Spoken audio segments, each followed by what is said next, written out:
Hello my fellow anglers, and welcome back to the channel.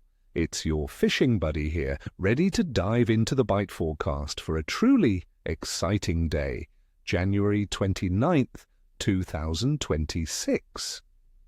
Now friends, this isn't just any day. This day is shaping up to be quite a special one for us down under, with conditions that could lead to some genuinely memorable catches across various Australian hotspots. So grab your coffee, sit back, and let's get into it, because you're about to uncover some insights that could transform your next trip into a fishing adventure. First up, let's talk about some of our favorite local heroes. Today's conditions suggest a good to great bite for several popular species. For the Dusky Flathead, you'll want to focus on the estuaries and bays. January is a prime time for these ambush predators, and they'll be lying in wait in sandy channels, along weed beds, and near drop-offs. My personal tip, friends, is to hit the flats, especially during the run-in tide. That's when they move into shallower waters, searching for an easy meal. For tackle, think light to medium spin gear with 6 to 10 pound braid. Soft plastics are your best friend here, specifically 5 to 7 inch curl-tail grubs or paddle tails in natural baitfish colours. Work them slowly along the bottom, gently bouncing them through those sandy patches. A small jig head of 1/8 to 1/4 ounce should do the trick. Next, let's target the powerhouse Yellowtail Kingfish. January is marked as a great month for kingfish, and they are known for their incredible fighting spirit. You'll find them around inshore reefs, headlands, and deeper sections of estuaries where baitfish congregate. Look for areas with strong current or schooling bait. For these guys, you'll need a bit more muscle. A 7-foot medium to heavy spin rod with 20 to 30 pound braid is ideal. Live baits like squid, yellowtail scad, or slimy mackerel are dynamite, fished either unweighted or under a float. If you prefer lures, try casting stick baits or poppers around structure, or jigging with metal jigs of 60 to 100 grams near submerged structure. Remember, a quick retrieve with plenty of pauses often triggers a strike. And for our more accessible bream species, the mid-reaches of rivers and estuaries will be productive, particularly during low light periods. Bream love structure, so target bridge pylons, pontoons, submerged timber, and oyster racks.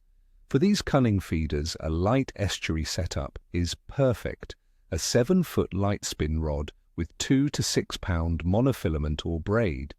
Small unweighted baits like fresh peeled prawns, nippers, or strips of mullet are incredibly effective. Alternatively, small, shallow diving crankbaits or 2 to 3 inch soft plastics worked slowly around the structure will tempt a bite. Try suspending your bait or lure just off the bottom near a snag, and be ready for a subtle take.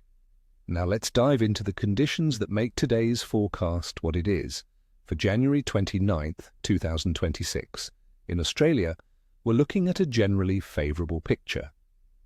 The air temperature in key regions like Sydney will hover around 23 degrees Celsius in the morning, climbing to a pleasant 25 degrees Celsius in the afternoon.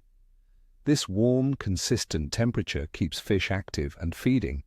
Atmospheric pressure is expected to be relatively stable, with typical January averages suggesting around 1015.6 hectopascals in the morning, and a slight drop to 1013.0 hectopascals in the afternoon. Stable to slightly dropping pressure is generally a good sign for fishing, often indicating feeding activity rather than shutdown. Winds will start from the southwest at a gentle 9 miles per hour in the morning, shifting to a slightly stronger southeasterly at 13 miles per hour by midday, and reaching around 19 miles per hour from the southeast in the late afternoon. These moderate breezes can create a nice chop on the water, which often helps with bait presentation and provides a bit of cover for fish. Precipitation-wise, it's looking mostly clear, with only a 0 to 30% chance of patchy rain. so you should have a dry day on the water. Water temperature across Australian estuaries and coastal zones in January is very comfortable, averaging around 23.5 degrees Celsius in places like Sydney. These warm waters mean fish are active and metabolism is high, encouraging strong feeding behavior. This consistent warmth is a major contributor to today's overall positive outlook. As for the lunar influence, January 29th, 2026, sees us firmly in a waxing gibbous phase. The moon will be 85 to 87% illuminated and growing. In the fishing world, many believe the waxing gibbous phase, especially as it approaches the full moon, can be excellent for fishing. The increased moonlight, particularly in the evenings, can extend feeding periods for nocturnal species and generally keeps bait fish active, which, in turn, stimulates predators.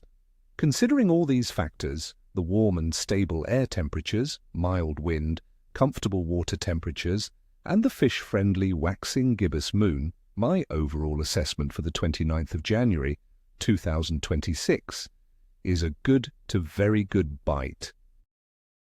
The consistent warm weather and active moon phase suggest that most species will be out and about actively feeding. There's a strong chance for some excellent action, especially if you apply the tactics we've discussed. So, my friends, don't let this day pass you by. Get out there, wet a line, and make some memories. Wish you all tight lines and nippers of all kinds. If you found this forecast helpful, please hit that like button, subscribe for more expert insights, and ring that notification bell so you don't miss a single cast. And I'd love to hear from you in the comments below. What are your plans for fishing on January 29th? What species will you be targeting? Share your thoughts and experiences. Until next time, stay safe and happy fishing.